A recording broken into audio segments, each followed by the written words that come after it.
околовръстното, за да си направим тази гонка. Видеото е публикувано преди 8 дни. След гонката участниците спират да си поговорят на шосето. Прекъсват ги полицаи. Проверката приключва без актове. Казаха ми, че има над 1000 лева неплатени глоби. При гонките и при дрифтовете колите стават абсолютно неуправляеми и могат да се превърнат буквално в снаряди, които да отнемат човешки живот. Било то на този вътре в автомобила, било то на някой съвсем невинен човек. Кадрите са качени преди 2 седмици, от разговора става ясно, че въпросната камера е на околовръстното шосе на София.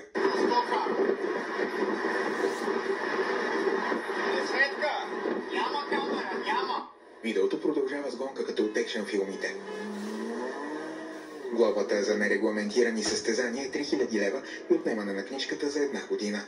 Когато говорим за някой, който се хвали с действията си в социалните мрежи, може да се говори и за хулиганство, което се извършва с автомобил, където съответно вече може да се търси наказателна отговорност.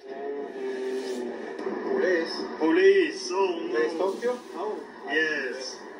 Те ми взеха книжката, даха 4 глобички. Явното демонстриране на неспазването на закона и на правилата, за мен това е вид хулиганство. В случая е извършено с автомобил. Тук има полиция, така че няма да е много препоръчително точно пред тях да давам газ,